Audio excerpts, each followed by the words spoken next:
Olá, caros associados da Arpen São Paulo.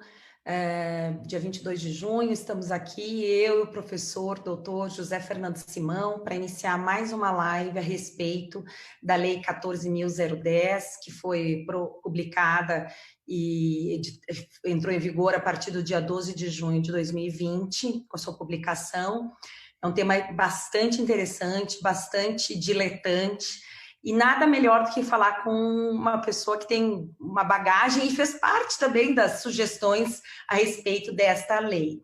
Eu tenho um prazer enorme de tê-lo novamente aqui, querido colega de faculdade, querido amigo, uma pessoa com quem eu tenho o maior prazer em estar aqui para pensar um pouquinho sobre o RJET, para a gente entender um pouquinho a afinidade que tem, os temas que são correlatos ao registro civil das pessoas naturais. Primeira coisa que eu digo, né, Simão, nós não temos soluções, nós temos questões e temos pontos a discutir para entender um pouquinho o nosso dia a dia. O Simão sempre com essa super bagagem dele de direito civil, um grande civilista, professor de direito civil da Faculdade de Direito da Universidade de São Paulo, do Largo de São Francisco, e que tem todo o contexto do substrato acadêmico, do conhecimento prático, porque ele conhece bem a nossa atividade, né, Simão? De tanto que eu te pergunto as coisas, você já sabe mais ou menos, já posso te dar o título de registrador civil honorário, você aceita?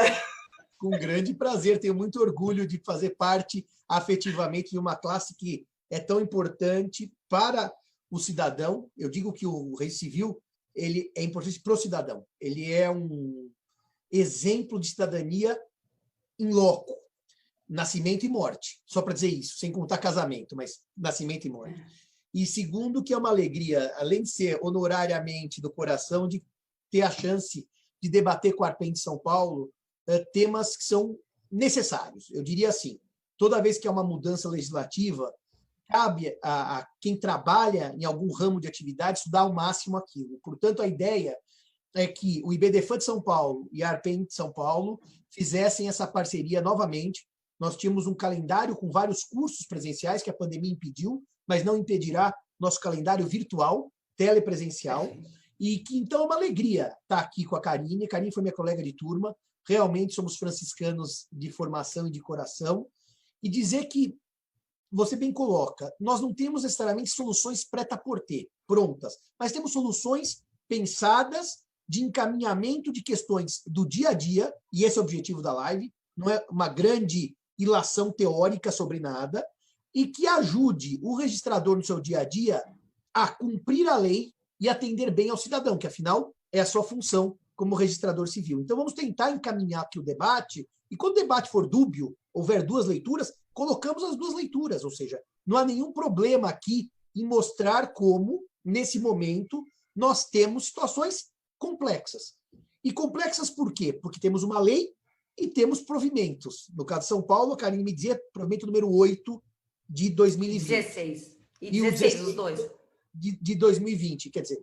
E depois a lei federal, que entrou em vigor dia 12 de junho.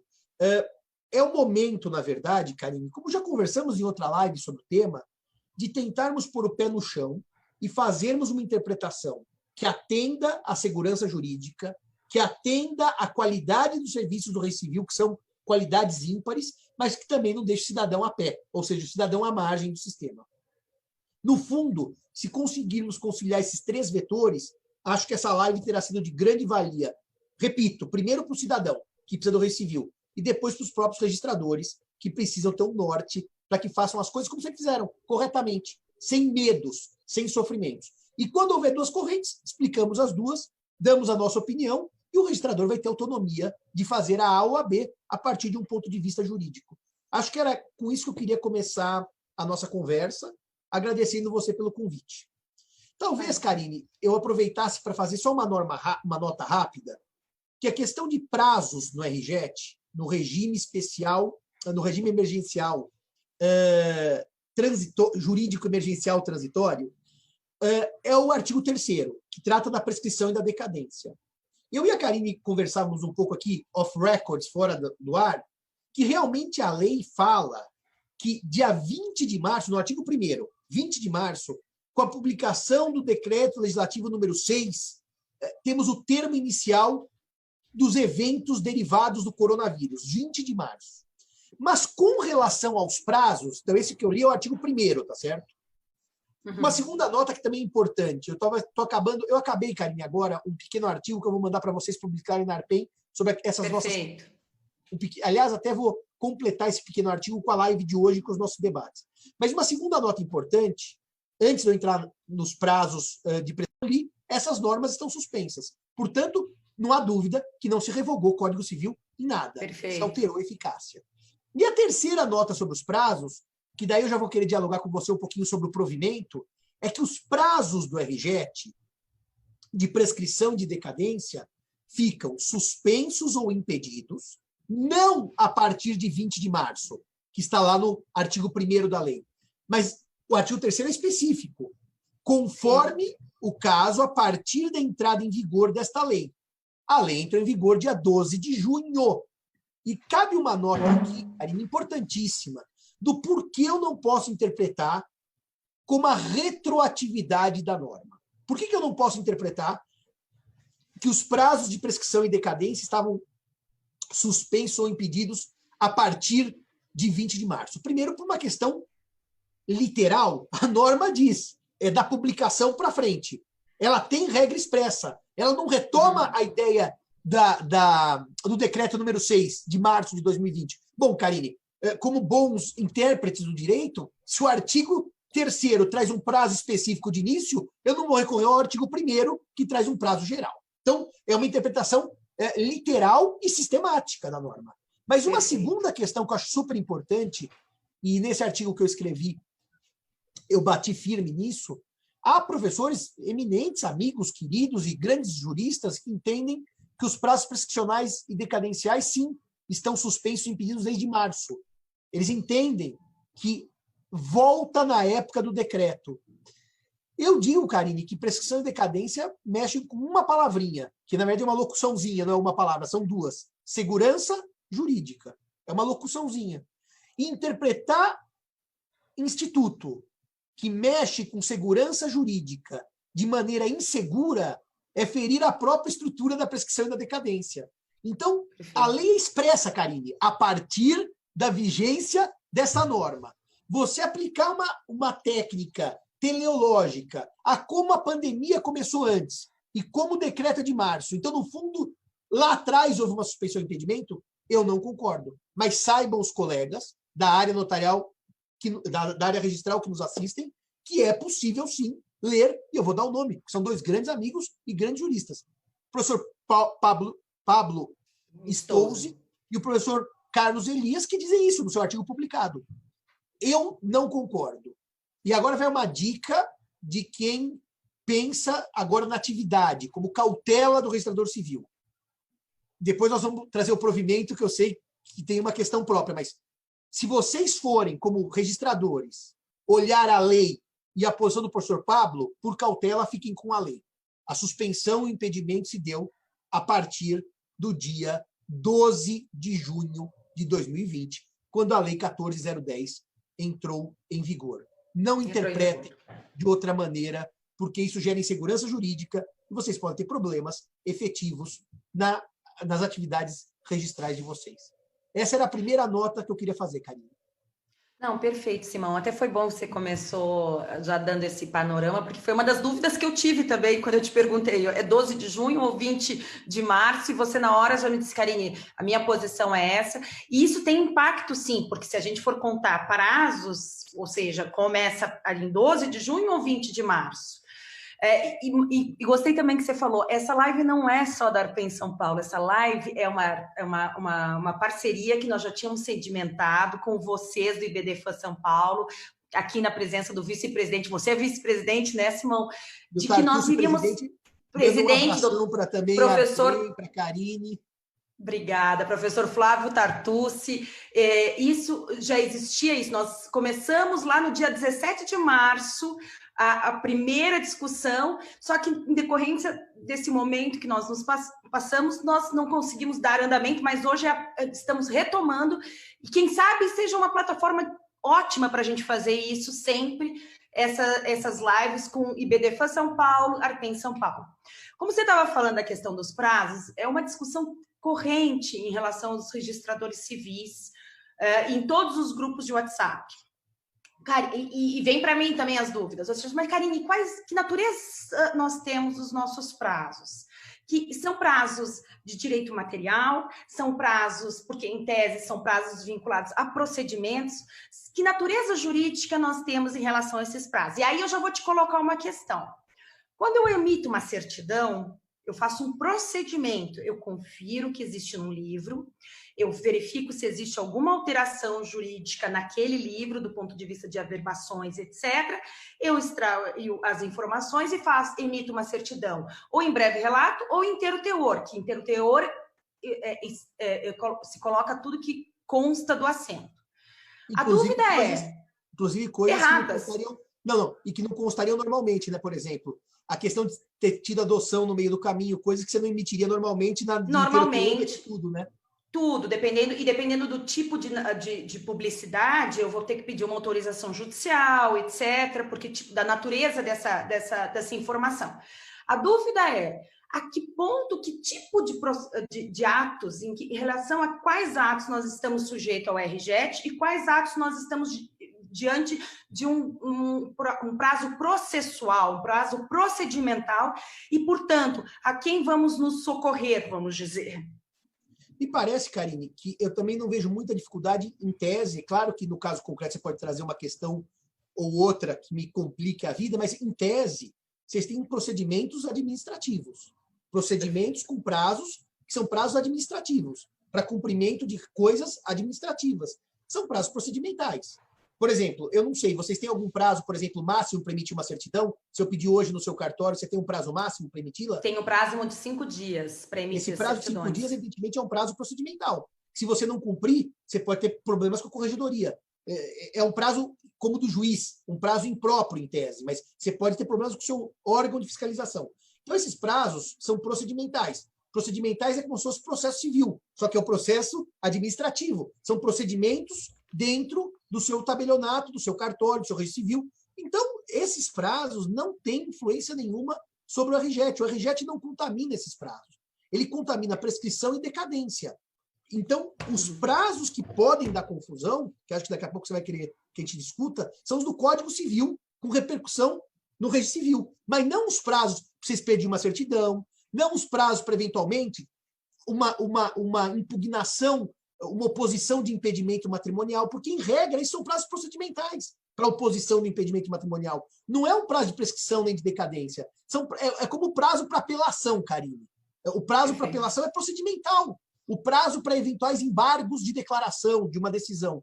Então, me parece que o RJET, parece não, estou sendo eufemista, mas o RJET trata de prescrição e decadência, não trata de procedimento, por opção própria. Esses prazos podem ser eventualmente influenciados por decisões de corregedoria.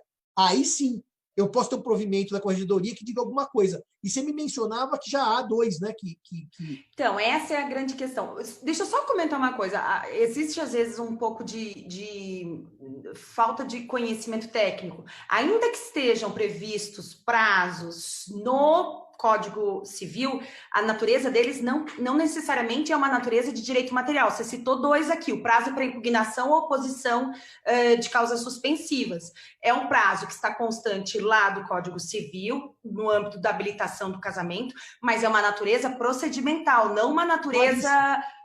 Perfeito, é isso. Por outro lado, nós temos, por exemplo, na Lei de Registros Públicos, que também é uma lei, vamos dizer, de direito material, com também um viés procedimental, mas que não são prazos de natureza material, como, por exemplo, o prazo para expedição de uma certidão em breve relato que lá está estabelecido. Então, essa questão é interessante também a gente entender. Não é porque existe uma locação no Código Civil que necessariamente é um prazo de direito material. Posso dar só uma nota rápida? A lei de locação de imóvel urbano tem prazos nas ações locatícias que estão numa lei de direito material e processual. Ou seja, não é assim, o que está no Código Civil é material. Pode ter um prazo procedimental no Código Civil, como tem o da oposição dos impedimentos matrimoniais ou das causas suspensivas, que vocês acabam aplicando o mesmo prazo, se não me engano, ou não? O prazo de 15 dias, é o prazo da habilitação a partir da publicação dos editais, que a gente vai voltar aí no artigo 1527, que é uma dúvida que nós temos. A Andréia parece que está se conectando aqui conosco, né, Andréia? Seja bem-vinda. Era uma live só minha, e só minha não, nossa, né, da Simão, mas a Andréia tá tão expert, e aí o Simão falou, não, chame a Andréia também, porque a Andréia tá na ponta da língua. Seja bem-vinda, Andréia. Obrigada, professor Karine, pelo convite. Desculpa o atraso, mas se eu puder colaborar um pouquinho, eu andei estudando lá para outra live que a gente fez também, então estou à disposição. Andréia, conta uma coisa para a gente que eu não vou resistir. Essa paisagem verde maravilhosa, é do Registro Civil que você trabalha ou é da sua casa? É da minha casa, é do prédio. É a área comum do prédio. Eu vou dizer para você, cara, eu estou apaixonado. Se fosse o cartório, eu ia trabalhar com você essa semana para ter essa área verde maravilhosa. Ele ia mandar o currículo, Andréia. Já estava mandando no WhatsApp. Eu ia gostar também que fosse assim, viu? Mas não. Mas não é, às vezes a gente é mais duro nela. Mas a gente estava dando um overview, só para a André entender, a gente estava dando um overview assim, da natureza dos prazos, os prazos decadenciais, os prazos procedimentais, sobretudo na nossa atividade. E aí eu já passo por uma questão que é interessante aqui a respeito disso, é porque eu não vou entrar no mérito dos provimentos em si, Simão, porque eles fizeram 2 vídeos maravilhosos, e a Andréia, o Mário Camargo e o Marcelo Salaroli, e que explicaram muito a dinâmica dos provimentos da Corregedoria Estadual Paulista, porque nós tivemos o provimento 8 e depois o provimento 16. O que me fica me discutindo, o que eu acho que tem que discutir é os provimentos estaduais ou nacionais podem suspender ou podem interromper prazos procedimentais ou prazos processuais, vamos dizer? Olha, Karine, assim, eu vou fazer uma nota que é óbvia. O CNJ não é de hoje, eu vou falar do CNJ só, legisla em matéria civil. Você se lembra bem, quando a Lei 11.441/07 veio para os inventários extrajudiciais, que o CNJ tem um provimento que legisla sobre o tema. O CNJ... 35. O CNJ admitiu o casamento homoafetivo, que nós todos somos fãs e achamos que é correto e que está certo, mas é o provimento 175, se não me engano. Mas também fora... Resolução 175. Resolução 175. É uma resolução. Fora do sistema legislativo tradicional. Então vamos pensar aqui de uma maneira, não é crítica, não, de uma maneira jurídica. O Brasil admitiu provimentos e resoluções que seriam em tese de competência do Congresso. Isso existe de monte.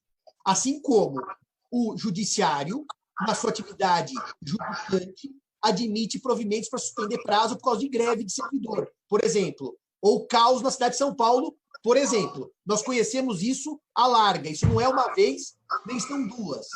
Então, você vai me perguntar, pode o CNJ ou a Corregedoria do Tribunal de Justiça de São Paulo ou de qualquer outro estado suspender prazo? Em tese, pode, porque isso tem sido feito com frequência. Dizer assim, há uma regra da Corregedoria do Estado de São Paulo dizendo os prazos procedimentais do Registro Civil estão suspensos? Estão suspensos.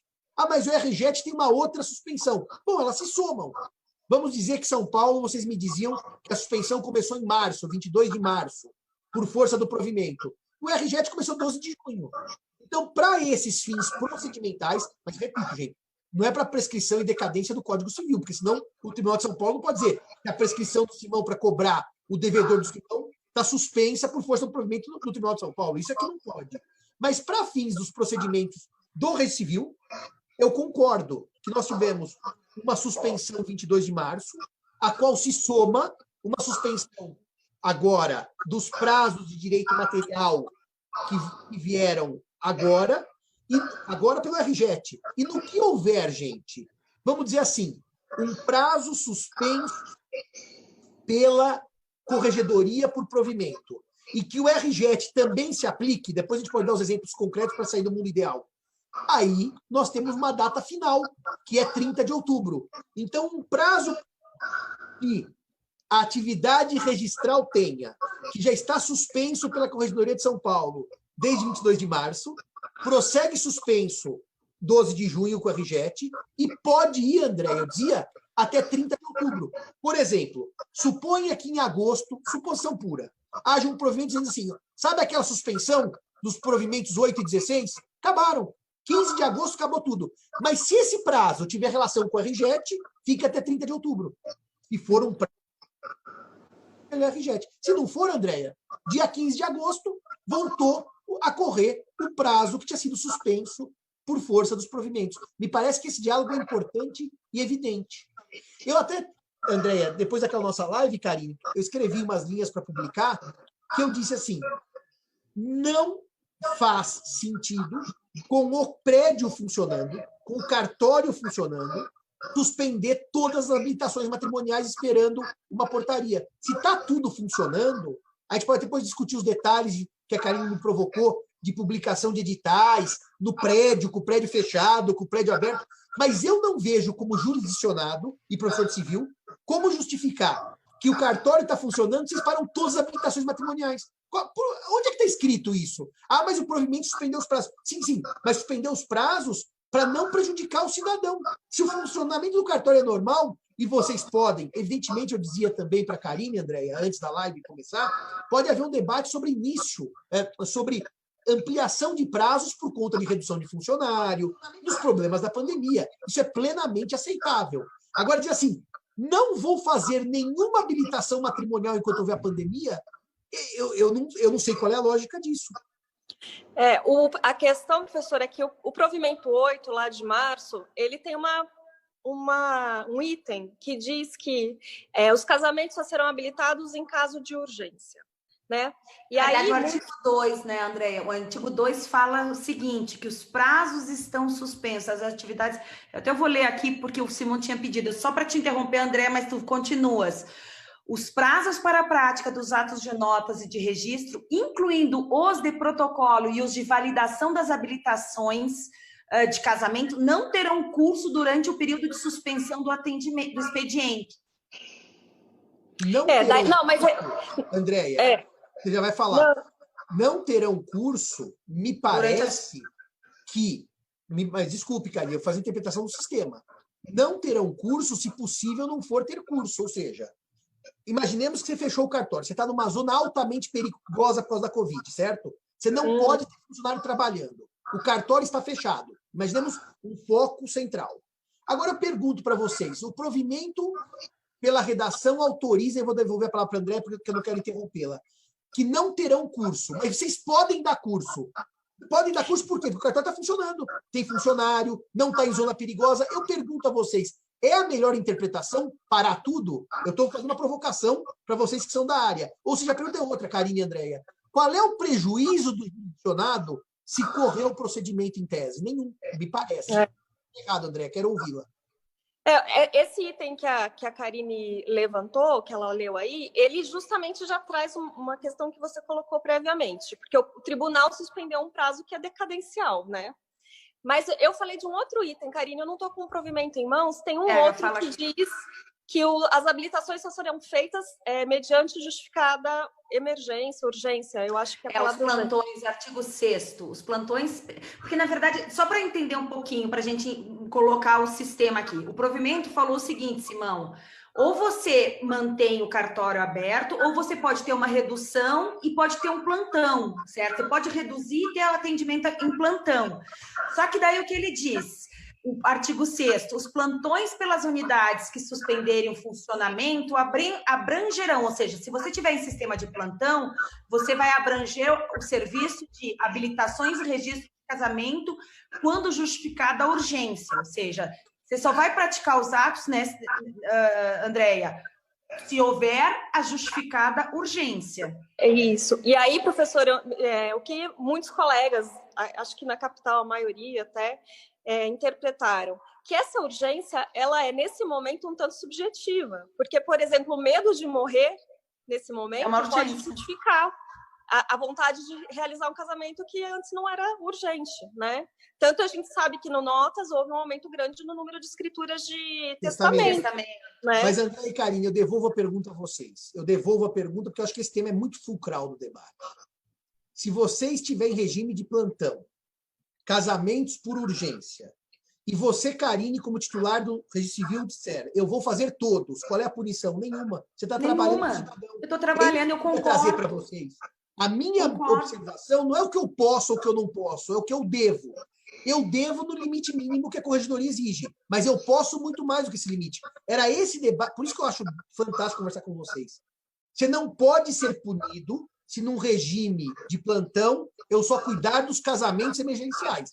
Mas eu posso querer cuidar de todos. É isso que eu estou dizendo. E aí responde uma questão. Já responde uma questão que a gente teria, ou seja, até, já te antecipando, desculpa te interromper. Ou seja, eu quero realizar os casamentos, eu estou cumprindo o prazo de procedimental de habilitação, emito a certificado de habilitação com prazo de 90 dias e a parte quer casar naquele prazo, nem aplicando a prorrogação do prazo decadencial da RGET. Posso? Karine, se ele responder que não, sabe qual é o único problema? Eu vou casar com o pastor, com o padre, com o rabino, e ele celebra. Se o problema for só celebrar, eu vos declaro marido e mulher, ou vos declaro casados, que é a função do juiz de paz em São Paulo, e como já lembramos, Pernambuco até hoje é o juiz de direito, como uma exceção à regra. Se você disser assim, olha, Karine, eu não posso celebrar esse casamento, olha que loucura. O meu padre pode, o meu rabino pode, o meu pastor pode, e o registrador civil, quer dizer, é o juiz de paz, mas no regime do registro civil não pode? Eu não consigo responder isso. E mais do que isso, Karine e Andréia, qual é o dano à parte? Vocês estão causando para a corregedoria dizer assim, vocês não podem celebrar esse casamento. Então, me desculpem, a palavra emergencial, André, me parece que já é colocada para vocês interpretarem tudo como emergência se quiserem. E os que não quiserem ou não puderem interpretam quase nada. Ou seja, deu, no fundo, uma possibilidade de vocês agirem de duas maneiras. E nenhuma em prejuízo de ninguém. Uma, restritivamente. Outra, extensivamente. Então, eu acho que nós estamos falando a mesma linguagem. Estamos na mesma vibe. Mas o que eu queria dizer, Karine, é que eu não consigo interpretar que o juiz de paz não pode celebrar o casamento depois de habilitado e o juiz, a autoridade religiosa pode. E os dois vão dar no mesmo lado. Você vai estar celebrando o casamento. Então, eu acho meio estranho isso. Uma interpretação que não seja coerente com o sistema. Não posso estar equivocado sempre, porque eu não sou especialista na área de vocês. Vocês podem dizer assim, não é por aí, e a gente debate o tema. Deia, antes de você fazer a tua pergunta, que eu sei que a André tem uma pergunta da questão de editais, mas eu quero instigar mais uma questão.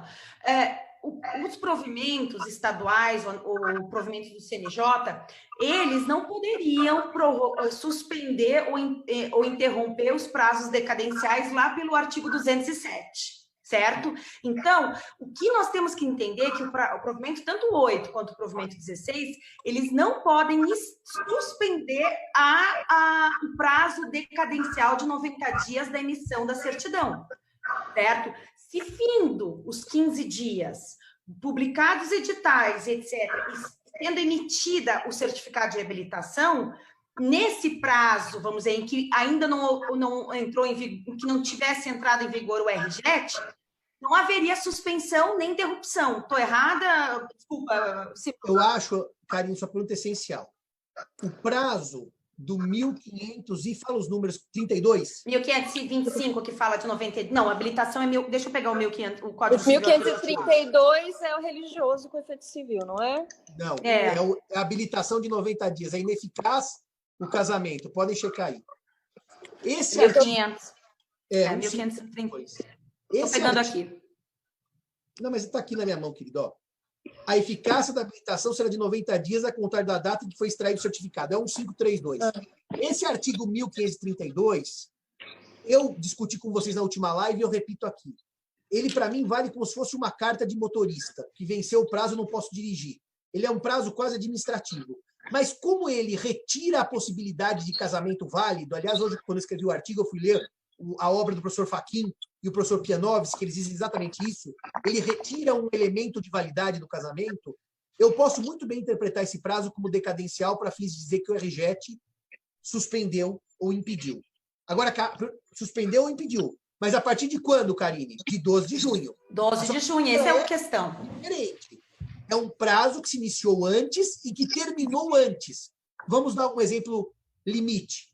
O prazo de 90 dias terminou dia 11 de junho, um dia antes do RJET entrar em vigor, um dia antes. A sua pergunta é muito complexa. Os provimentos de tribunais de justiça, no caso de São Paulo, 8 e 16, eles suspenderam este prazo? Assim, Karine, a minha resposta seria que não. Em tese, não. Porque esse prazo é um prazo do Código Civil que melhor atendido à luz do regime da decadência. Mas aquele ponto que nós vimos, André, no começo fomos honestos com os nossos ouvintes. Tem coisas que são limites. Então, se você defender no limite que esse prazo de 90 dias no 1532 está, eu vou usar o termo paralisado, para não falar em suspensão ou impedimento, tá? Paralisado desde o dia 22 de março, pelo provimento número 8, eu vou dizer, é uma tese viável. Se você disser para mim, mas mais tecnicamente, Simão, você prefere dizer que não? Prefiro dizer que só suspendeu dia 12 de junho com o RJET. Então, eu posso ter, sim, vamos dizer assim, caducidade da habilitação por força dos 90 dias. Agora, Karine, você vai me provocar, e a Andréia. Mas, Simão, se você tivesse a testa à frente do Recivil, você aplicaria que caducou ou que não caducou? Sei que vocês vão perguntar isso, que vai ser a pergunta prática. Não, e ainda comentando que as duas são correcionadas pelo mesmo juiz corregedor permanente, que é um especialista, é um grande doutor em direito civil, que é o doutor Marcelo Benacchio, que seu amigo, inclusive. Nosso amigo pessoal. Eu sempre conto isso, que um dia eu fui testemunha num procedimento administrativo contra um tabelião, uma coisa que não era grave, mas ele me pediu para ser testemunha das boas práticas dele, e eu fui. E o doutor Benacchio era o juiz lá. E a hora que ele foi me chamar, eu tenho uma deferência por ele, é um grande amigo. Ele me chamou, Karine, ele saiu da sala, foi me buscar lá fora e fez na pauta de audiência 1000 elogios a mim, a minha docência. Então, ele é um grande amigo. Mas eu acho que o doutor Benacchio olharia com os olhos do jurista que ele tem, que ele é um jurista, além de um juiz, e diria, peraí, o tabelião, o registrador pode interpretar que esse prazo de 90 dias está suspenso pelo provimento do tribunal? É uma leitura viável. É uma leitura viável. Ele tem certeza que está suspenso com o RJET? É outra leitura viável. Então, Karine, eu não vejo nenhum mal para vocês em considerar esses 90 dias eventualmente suspensos com o provimento do tribunal. Eu não acho mais técnico. Eu vou repetir. Para mim, o mais técnico é suspensão ou paralisação a partir do dia 12 de junho, tá, Andréia e Karine? Mas, ouvindo o que você leu para mim do provimento, eu não acho que o registrador civil corresse riscos entendendo que houve paralisação a partir do provimento. Ou seja, vocês têm uma lógica a seu favor.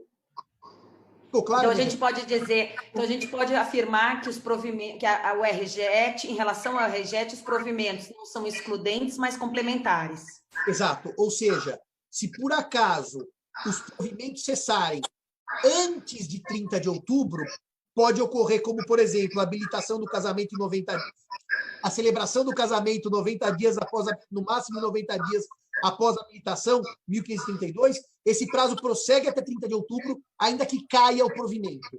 Agora, se o provimento falar, fica paralisado até 30 de dezembro, Andréia, Karine, pode ser que vocês ganhem mais 2 meses, porque daí o RJET acabou, mas o provimento manteve. Vai depender do caso concreto. Mas eu entendo que vocês têm bons motivos para considerarem o prazo do 1532 paralisado desde o dia que o tribunal emitiu os provimentos. Eu vejo isso com tranquilidade, em que pese o RJET ser melhor para dizer que parou. A partir de 12 de junho, tem muito mais segurança. Mas de março a junho, eu vejo que vocês também têm segurança jurídica para isso. Tá? Excelente. Foi claro? Sim, foi claro. Até pensando sempre naquela questão da proteção do interesse das pessoas que não são responsáveis pela pandemia, né, e pela restrição de liberdades e de direitos que estão sofrendo.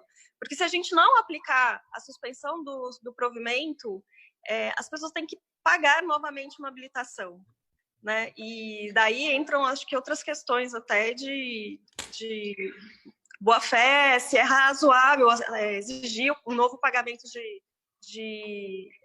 habilitação para casamento, se a pessoa não podia legitimamente, né, sair de casa naquele momento. E, Andréia, você tocou num outro ponto. Você está imputando a um cidadão confinado, em momento de pandemia, um custo.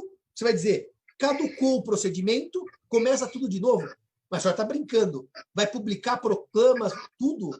Publicar proclamas, tudo. Me parece que, se há uma interpretação, também dissemos isso na outra live, mas eu quero repetir aqui, e favorece o jurisdicionário nesse momento, e também lembra até o que disse Mário Camargo, sem grandes riscos de ordem pública, porque eu não estou dizendo o seguinte, ele pode casar daqui a 30 anos, não é isso, não. É uma extensão de prazo um pouco além dos 90 dias. Eu não vejo nenhum problema em interpretar favoravelmente ao, vamos dizer, usuário do sistema, ao cidadão que se vale do sistema registral. Eu estou de acordo. Agora, repito, gente, que vocês serem assim, mas o Simão disse que não há controvérsia. Não, eu estou dizendo que há controvérsia, mas que a controvérsia é solúvel. Eu só quero dizer o seguinte, não é uma controvérsia insolúvel. Eu acho que a gente consegue resolver pró-suspensão desde o provimento número 8, Karine e Andréia. Independente da questão, existe toda uma discussão em relação ao provimento 8, para aqueles cartórios que suspenderam, reduziram o atendimento, depois vem o provimento 16, é uma questão que o pessoal já analisou. O que eu queria botar num casinho prático, considerando que houve realmente a paralisação pelo provimento 8. Imagina que o prazo, fim do procedimento de habilitação, certo? Peça o certificado de habilitação dia 21 de março. O provimento número 8 veio o dia 22, então em tese correu um dia. Com o RJET, eu só vou retomar a contagem depois do dia 30 de outubro. Esse é o cenário, vamos dizer, independente das análises que vocês já tiveram, né, Andréia? Dia 31 de outubro seria o segundo dia dos 90. Perfeito. É um cálculozinho que a gente vai ter que aprender a fazer isso, com essa conotação. É um caso prático que eu queria ter. Por sua vez, se paralisado a contagem do prazo, paralisado por conta do provimento 22, imagina que eu fosse emitir o certificado, o procedimento do prazo de 15 dias findou no dia 23. Eu ia emitir o certificado no dia subsequente, dia 24. Já está dentro da paralisação que, em tese, poderia ser aplicada pelo provimento 8, com todas as peculiaridades, tá, Andréia? Eu não vou discutir as peculiaridades que a Andréia, o Mário e o Marcelo destrincharam perfeitamente. Então, nesse caso, nem correria o prazo, eu passaria a correr só depois do dia 30 de outubro de 2020. Certo? No sábado, 31 de outubro, seria o primeiro dia dos 90, do 1532. Perfeito. Sempre lembrando essa questão, diferente, nós estamos tratando do certificado de habilitação. Já os prazos procedimentais, que são os prazos que nós estamos acostumados, prazos processuais, não há aplicação do RJET, então 30 de outubro não é considerado. Nós teremos que, assim, analisar de acordo com os prazos estabelecidos pelos provimentos estaduais ou nacionais, certo? Tem um caso, né? Fala, pode falar. Não. Tem o caso do provimento 93, que ele tem uma especificidade, que agora saiu o próprio provimento 105, provimento 93 estabelecia que durante o período de sua vigência, o registro de nascimento, o prazo para o registro estava prorrogado, então, portanto, você não aplicava o procedimento de registro tardio lá do provimento 28. Agora, o provimento 93 foi estendido, então, por conta ele nem faz referência a SPIN, mas ele estendeu o período para até 31 de dezembro de 2020. Então, o procedimento de registro de nascimento, não aplicando o provimento do registro tardio, é até 31, não há uma prorrogação do prazo para mais 15 dias a partir de 31 de dezembro. Ou seja, você trouxe uma regra super específica para um dado super específico que tem regra própria. Eu ia perguntar para vocês uma pura curiosidade do que gosta da atividade. Vocês duas estão à frente de civis. E eu queria perguntar para vocês, qual a interpretação que vocês deram ao tal do emergencial? É uma mais restritiva ou casa todo mundo? Como é que está na visão de vocês? Eu habilitei todas as pessoas que pediram habilitação. As celebrações eu tentei ao máximo adiar, porque a celebração é um momento que tende a aglomerar mais pessoas, né? Mas mediante quando realmente a pessoa tinha uma justificativa, nós fizemos as celebrações só pedindo para reduzir o número de pessoas presentes e bom, eu dei preferência a continuar praticando todos os atos. Eu também. Acho.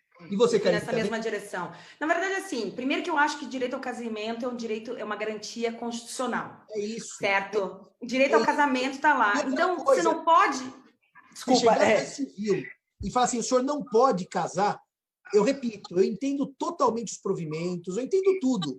Mas para o jurisdicionado, para o cidadão, é quase sabe? Se chegar no juiz e falar, vai embora que eu não vou julgar seu caso.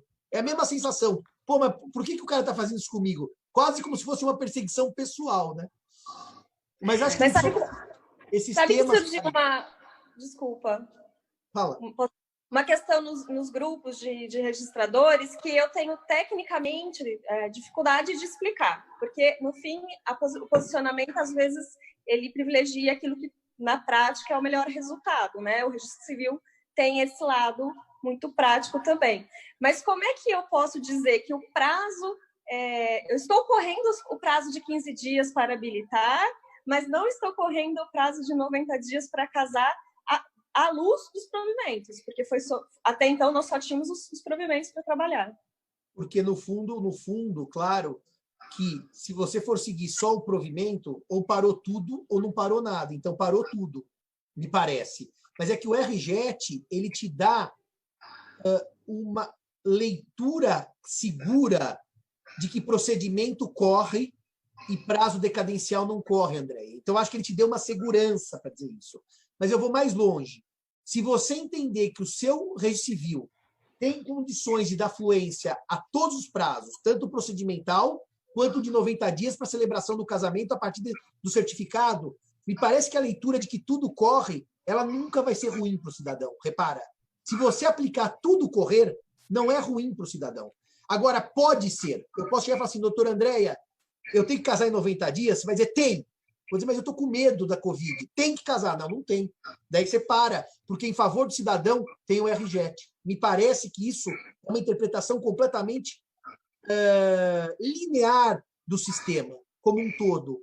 Para mim, Andréa, começar a correr o procedimento não vai ter dano nenhum à saúde pública, ao cidadão. Para você pegar aquela certidão e precisar casar agora, tem um dano. Você não consegue sair de casa com medo da Covid. Repara como a gente interpreta o sistema de maneira coerente.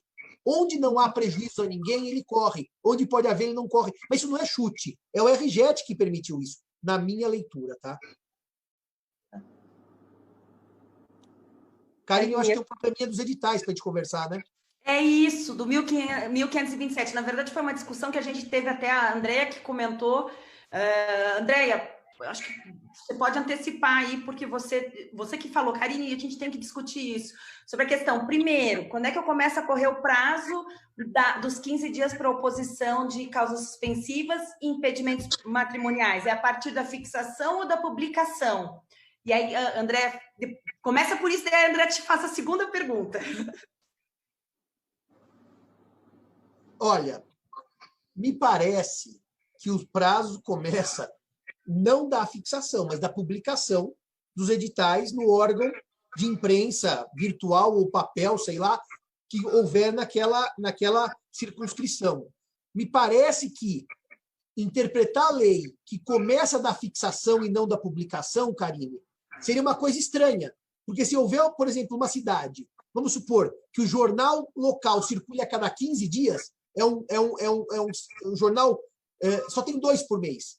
Você publicou não, você afixou no Registro Civil o proclama, e depois publicou dali a 15 dias, ele tem mais um dia para as impugnações. Me parece que, na lógica, é o ato de publicação que daria o início. Então, é uma lógica interpretativa da publicidade e da teleologia da finalidade dos proclamas, que é dar ciência. A gente pode até discutir se dá ou não dá ciência na prática, mas a lei não entra nesse meio. Será que não seria mais para dar ciência publicar no Instagram ou no Facebook, ao invés de publicar no prédio do cartório e publicar em jornal? A gente pode até discutir se não seria melhor fazer um acordo com o Zuckerberg e publicar todos os proclamas no Facebook. Acho que teria mais efetividade para dar ciência. Mas me parece que a primeira resposta seria essa, Karine. É da publicação que começa o prazo. Acho que é essa a que eu tenho sensação de ser mais adequada. Não sei se eu cometi alguma impropriedade. Aí, professor, resta a questão das pequenas comarcas onde não há jornal local. Nesse caso, a lei dispensa essa publicação em jornal local. E a publicidade é feita unicamente com a fixação no registro civil. E aí vem a pergunta: um registro civil que esteja fechado poderia, então, por exemplo, fixar na porta do cartório externamente para suprir a norma? Como é que... Esse tema, ele é um tema que passa por duas leituras. Deixa eu só, ou fazer uso como existe nas normas aqui de São Paulo, da publicação em imprensa digital. Nós temos um serviço de publicação de editais, um jornal eletrônico de editais, só complementando. Não, Andréia, esse debate ele é complexo, mas só vamos pensar, para começar a conversa, que há necessidade de dupla publicação, e eu posso ter, tanto no Rei Civil quanto no órgão de imprensa, que eu vou chamar lato sensu. Se é digital, se é papel, isso não interessa nesse momento. Eu tenho uma dúvida seríssima, André, como primeira dúvida, antes de falar da porta do cartório, da porta do prédio, a primeira dúvida seríssima que eu tenho é a exigência de um duplo filtro de publicidade no espaço físico, material, palpável, tocável, e num espaço de publicidade por papel ou eletrônico, que dá uma abrangência maior. Vamos pensar, então, que eu não posso publicar no espaço físico do cartório, porque o registro civil está fechado. Eu vou ter aí duas soluções possíveis. E depois eu falo da porta. A primeira seria, não pode haver a publicação, porque precisa de duplo filtro, aquele procedimento tem que paralisar até que haja a possibilidade efetiva do duplo filtro. O filtro publicitário, ou em papel, ou por meio eletrônico, e o filtro físico do registro civil. Essa é uma possível leitura. E esse tema, eu vou antecipar. Eu discuti com a Karine isso aqui antes, é extremamente difícil. A segunda leitura possível, eu estou dizendo ainda quando houver imprensa para publicar. Não estou dizendo aquele caso do André que não tem. Tem que ser só no registro civil ou não tem. Vamos pensar uma outra coisa, Andréia. Supondo que eu possa ter uma outra orientação. Como o prédio do registro está fechado, eu vou publicar só no meio eletrônico ou só no jornal local. Vamos pensar que haja jornal ou haja o meio eletrônico. Será que o duplo filtro pode ser substituído por um filtro único nesse momento pandêmico? Essa pergunta é do show do milhão. Porque se você responder que não, porque você retira a parcela da publicidade, que não está no cartório, eu vou dizer que você tem razão. Se eu disser que sim, que dá mais publicidade pôr na internet do que na parede do cartório, eu vou dizer que você tem razão. Então, minha filha, aqui, qualquer resposta que você me dê, eu vou dizer que você tem razão. Eu, Simão, doutrinariamente, diria que em sistema pandêmico de crise de saúde pública, não vejo por que não sacrificar a publicidade local, física, dentro do registro, por uma maior, que é por internet, por exemplo. Eu acho que é bem mais capaz que eu descubra alguém que quer casar hoje pela internet do que até cada cartório da sua circunscrição para ficar olhando o que está na parede, que vocês põem lá um em cima do outro, fica um bolo desse tamanho e tem que ficar virando as páginas para achar quem está lá atrás. Não é assim? É isso mesmo. Então, um ao lado do outro, fica um em cima do outro. Você vai virando as páginas para achar. Sim. Então, Andréia, eu diria que as duas respostas são viáveis. Uma, impossível, porque não tem o duplo filtro. Outra, é possível, porque o filtro da publicidade externa é mais efetivo que a interna. Agora, vou falar como admirador e amigo da classe. Eu acho que nessa hora, com o registro fechado, eu não faria o casamento. Tem o duplo filtro. Eu acho que é uma cautela. Aqui vocês podem ter problema. Porque abrir mão do duplo filtro sem uma expressa autorização da corregedoria... Agora vamos à segunda parte da sua pergunta.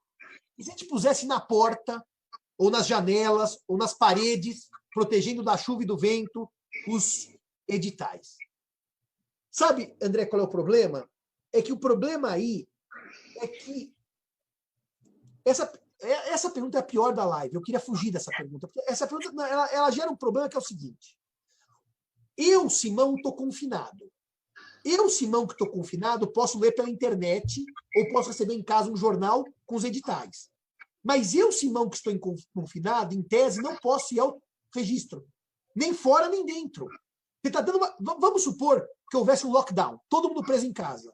Publicar na parte de dentro, que está fechado, ou na de fora, que está visível, mas ninguém vê, eu não consigo te dar uma resposta segura. Me parece que não resolve publicar do lado de fora. Me parece, tá? Isso é um tema que nós precisaríamos até pensar mais, tá, Andréia e Karine?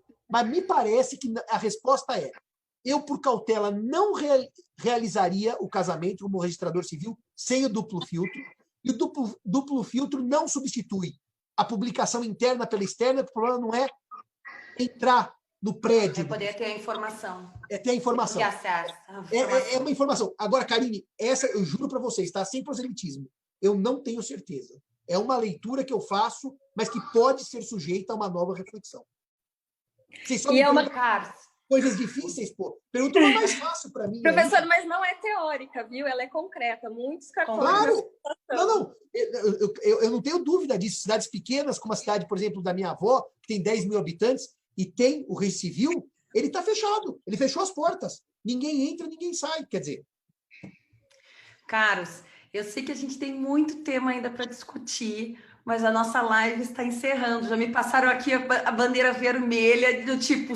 Tá acabando, Karine, tá acabando. Não, Karine, contou errado. Só que nós estamos há 2 minutos conversando, já deu 1 hora quase. É a simpatia da Karine, é a simpatia da Karine e da Andréia. A gente conversa tão rápido que parece que nós estamos tomando um café em casa. Não, mas é uma delícia, é uma delícia. Sempre quando a gente aprende, quando a gente discute, e tem uma aula como a sua, porque você é um especialista, um grande professor de direito civil, eu posso dizer que é um grande professor, já era um grande civilista na faculdade, porque sempre estudioso, sempre era o melhor aluno de direito civil, com certeza. Eu não era a melhor aluna, com certeza, mas ele era, sim, adorava sempre. Eu só posso agradecer, Simão, mais uma vez a tua disponibilidade. Andréia, você foi chamada aos 45 da morte súbita, mas foi bravamente também uma grande estudiosa de direito civil. E eu só posso dizer que retomamos, sim, a parceria IBDFAN São Paulo, ARPEN São Paulo, com nossos encontros, e já vamos propor o próximo tema para a gente, os novos participantes para essa live. A gente inaugura hoje essa parceria online, para retomar esse contato que é super importante. Te agradeço demais, Simão. E dizer que essa parceria só tem uma coisa que é ruim, que não é todo dia, porque do resto só tem vantagens. Nós estamos sempre aprendendo, sempre dialogando, e acho que para os associados do IBDFAN e para a atividade de vocês registral, todos ganhamos juntos e ganhamos em qualidade. As perguntas que vocês me lançam são perguntas que eu não penso no meu dia a dia, porque não tem a ver com o meu dia a dia. E elas batem diretamente na porta do serviço de vocês. Então, é muito interessante e realmente é incrível. Nós falamos 1 hora, parece que nós estamos falando 2 minutos. Eu, por mim, continuava até 10 da noite, mas eu agradeço muito a parceria, agradeço a Andréia e a Karine pela generosidade. A Karine não era melhor em civil, é verdade, mas internacional, privado, era difícil bater a Karine, viu? Era bem difícil. Então, ela quer jogar elogios para mim, mas eu posso dizer... Essa menina é de uma competência. E você vê que o tempo não passou para ela. Continua com a mesma cara de 30 anos atrás. Ai, que bom. Não fala os 30 anos que eu vou morrer. Mas é bom, a melhor forma de acabar a noite, hein? E eu agradeço também o convite de vocês. Obrigada, Andréia. Ela foi brava, ela foi parceira. Obrigada, querida. Beijo, Simão. Obrigada. Obrigada, gente. Obrigada, queridos. Tchau, tchau. Tchau, tchau.